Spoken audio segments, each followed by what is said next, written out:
नमस्कार मित्रों, आज के इस वीडियो में एक बार फिर से आप सभी का बहुत बहुत हार्दिक स्वागत है। आज हम हिंदी साहित्य इतिहास के अंतर्गत आधुनिक काल में प्रमुख समकालीन महिला कवित्री और उनके काव्य संग्रह को अब तक के सबसे आसान ट्रिक की सहायता से याद करने का प्रयास करेंगे। तो जैसा कि स्क्रीन पर आप देख पा रहे हैं, प्रमुख समकालीन महिला कवित्री।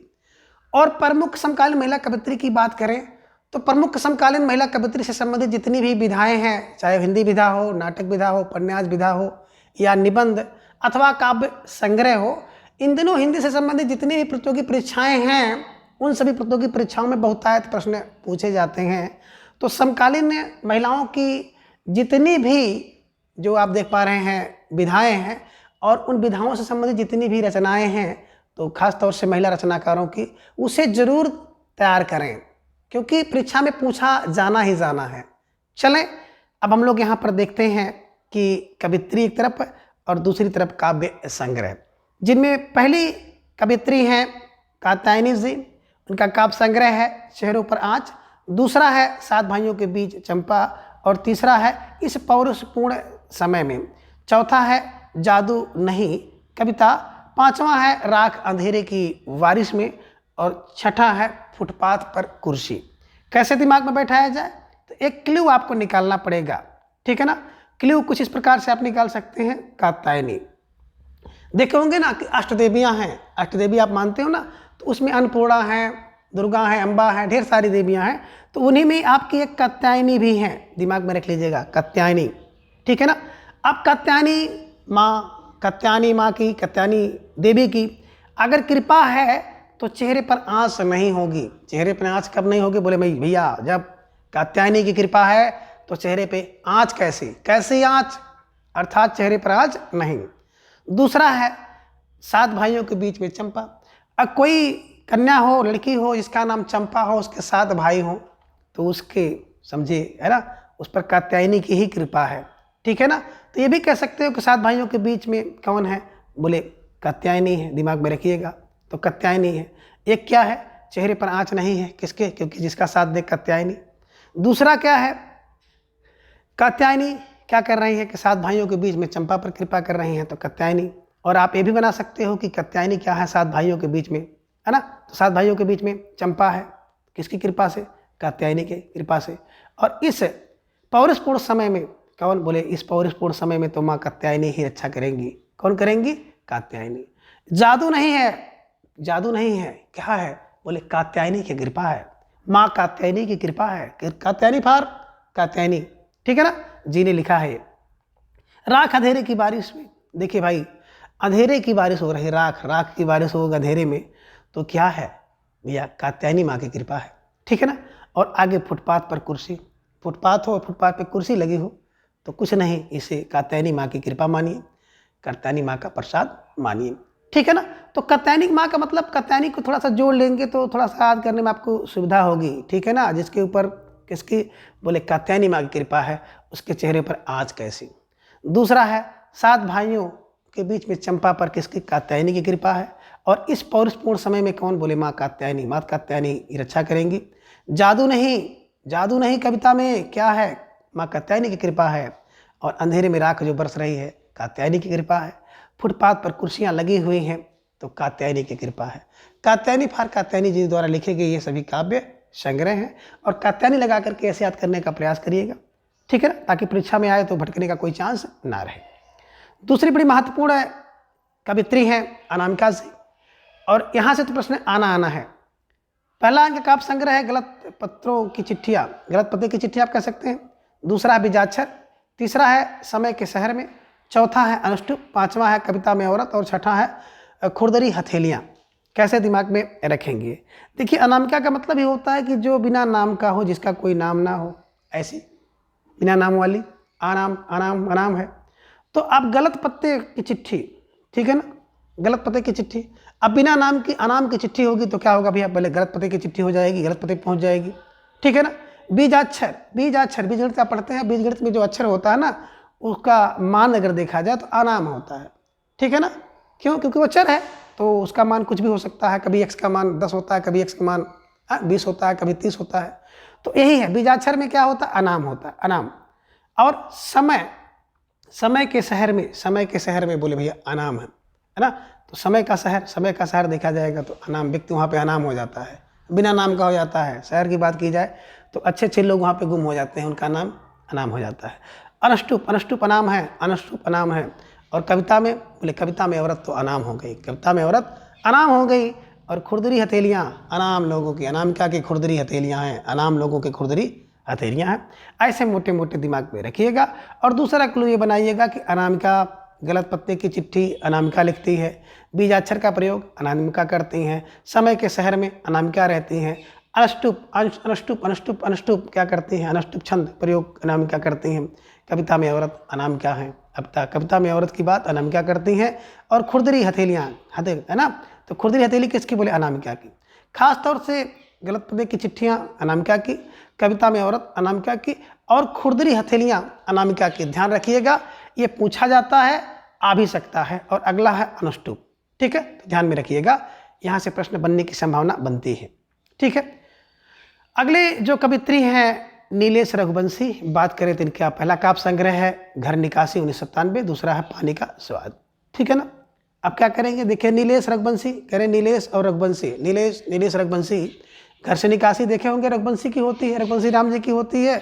और तुम जरा आप रास्ते में जाते हैं तो उन्हें पानी का स्वाद नहीं मिलता है। मोटा मोटा ऐसे क्लू बना लीजिएगा कि कौन, नीलेश को मिथिलेश भी कह सकते हैं, मिथिलेश निशिता जी, ठीक है ना। तो अब क्या होता है रघुवंशी, तो नीलेश मिथिलेश मिथिलेश नीलेश रघुवंशी जब घर से निकासी होती है तो क्या करते हैं, रास्ते में जो पानी मिलता है उस पानी का स्वाद नहीं मिलेगा। तो ऐसे दिमाग में रख लीजिएगा कि नीलेश और रघुवंशी को क्या होता है, घर निकासी के समय पानी का स्वाद नहीं मिलता है। पानी का स्वाद किसे नहीं मिलता है, नीलेश रघुवंशी को। घर से निकासी किसकी होती है, नीलेश रघुवंशी को। ऐसे दिमाग में रखिएगा, ठीक है। अगली कवित्री हैं इंदु जैन जी, और इनका पहला काव्य संग्रह है आँख से भी छोटी चिड़िया, दूसरा है हमसे पहले भी लोग यहाँ थे, तीसरा है हवा की मोहताज क्यों रहूं, चौथा है कौन तेरा कौन सा, और पांचवा है कुछ ना कुछ टकराएगा जरूर। कैसे दिमाग में रखें, देखिए इंदु जैन क्या है, कह रहे हैं कि इंदु जब आती हैं तब क्या करती हैं, आँख से छोटी चिड़िया लाती हैं, आँख से भी छोटी चिड़िया लाती हैं, ठीक है ना। और क्या होती हैं, इंदु जब आती हैं हमसे पहले लोग वहाँ आ जाते हैं। तो इंदु जब आएंगी हमसे पहले वहाँ आएंगी, हमसे पहले लोग आ जाते हैं। और क्या है, बोले इंदु हवा की मोहताज हैं, जब आती हैं तो इंदु क्या हो जाती हैं, इंदु हवा की मोहताज हो जाती हैं। हवा फार हवा की मोहताज क्यों रहूं, ठीक है ना। और इंदु जब आती हैं कहती हैं कौन तेरा सा कौन तेरा सा कौन तेरा सा, ये बात इंदु कहती हैं। और कुछ ना कुछ टकरा ही जाएगा जरूर, किससे, इंदु से। तो दिमाग में रख लीजिएगा, भले इंदु क्या कर रही हैं, छोटी सी छोटी चिड़िया लेकर आती हैं, सबसे पहले आ जाती हैं, हवा की मोहताज भी नहीं रहती है, कौन तेरा स्पष्ट कर देती हैं, फिर भी कुछ ना कुछ उनसे टकरा ही जाता है, जरूर टकरा ही जाएगा। ऐसी बातें दिमाग में रख लीजिएगा कि कोई इंदु हैं, वो क्या करती हैं, आंखों से छोटी मछली को लाती हैं, है ना, सबसे पहले भी आ जाती हैं, हवा की मोहताज भी नहीं रहती हैं, कौन तेरा है स्पष्ट कर देती हैं, फिर भी कुछ ना कुछ टकरा ही जाता है। किससे, बोले इंदु जैन से, यानी कि इंदु जैन जी की ये सभी जो काव्य संग्रह हैं, ठीक है। चलिए मैत्री पुष्पा। अब मैत्री पुष्पा जी की बात करें तो बड़ी नामी गिरामी कवित्री हैं, और इनका जो काव्य संग्रह आप यहाँ पे देख रहे हैं लकीरें, ठीक है ना। तो मैत्री पुष्पा, ठीक है, मित्री और पुष्प की लकीरें, ठीक है ना। देखे होंगे एक लंबी लकीर होती है मित्रता की, तो मित्रता की लकीरें जानते हैं, ठीक है ना, जल्दी मिटती नहीं है, इसे दिमाग में रख लीजिएगा। आगे है गगनगिल, एक दिन लौटेगी लड़की, अंधेरे में बुढ़ा, यह आकांक्षा समय नहीं, थपक थपक दिल थपक थपक। तो दिमाग में कैसे रखेंगे, देखिए गगन माने आकाश, ठीक है ना। तो गगन से एक दिन कौन लौटेगी, लड़की लौटेगी। एक दिन लौटेगी लड़की को ले, कहाँ से, बोले सर गगन से निकल लौटेगी, तो गगन से एक दिन लौटेगी लड़की। दूसरा है गगन से अंधेरे में बुढ़ा बात करता है, गगन से अंधेरे में बुढ़ा बात करता है, गगन में हे प्रभु हे ईश्वर उठा ले चलो, है ना। तो यही दिमाग में रखिएगा, अंधेरे में बुढ़ा क्या करता है, गगन से बात करता है। यह है आकांक्षा समय नहीं है ना, यह है क्या है, आकांक्षा समय नहीं है। तो कह रहे हैं यह गगन से आकांक्षा करो, गगन से इच्छा करो, तो यह गगन से आकांक्षा का समय नहीं है। कभी कभी देखते होंगे लोग गगन माने आकाश से आकांक्षा करते हैं कि बारिश हो जाए, कभी कभी कहते हैं धूप हो जाए, कभी कभी कहते हैं ना कि ठंडी आ जाए। तो गगन से आकांक्षा का समय नहीं है, आकांक्षा का समय गगन से नहीं है। ठीक है। थपक थपक दिल थपक थपक, तो थपक थपक थपक थपक का जब कोई चीज़ हम लोगों को कष्ट करती है, दिल में कुछ खुन्नस होती है, कोई दुख दर्द होता है, तो दिल को थपक थपक करके आप गगन की तरफ देखते हैं। ऐसे मोटा मोटा किलो बनाइएगा, थपक थपक दिल करके गगन की तरफ देखते हैं, ईश्वर की तरफ, है ना। तो दिमाग में ही रख लीजिएगा कि गगन से एक दिन, है ना, एक दिन लौटेगी लड़की। गगन की तरफ अंधेरे में मुंह करके बुढ़ा बात करता है। यह गगन से आकांक्षा का समय नहीं है, और थपक थपक दिल जब रोता है तो गगन की तरफ देखता है। ठीक है। अगली कवित्री है अर्चना वर्मा। बात करें तो कुछ दूर तक पहला काव्य संग्रह है, दूसरा है लौटा है विजेता। कैसे दिमाग में रखेंगे, तो दिमाग में रख लीजिएगा अर्चना, अर्चना कुछ दूर तक गई। अब कुछ दूर तक कौन गई, अर्चना गई, तो देखिए कि लौटा है विजेता, तो लौटा है विजेता। ठीक है, दिमाग में रख लीजिएगा कि अर्चना कुछ दूर तक गई, तो देखती है अर्चना कि लौटा है विजेता। लौटा है विजेता कौन देखा, अर्चना, अर्चना देखी है, इसे दिमाग में रख लीजिएगा। यानी कि अर्चना वर्मा जी की ये सभी रचना है। ठीक है। आगे है जो अगली कवित्री हैं पद्मा सचदेव, मेरी कविता मेरे गीत। ठीक है ना।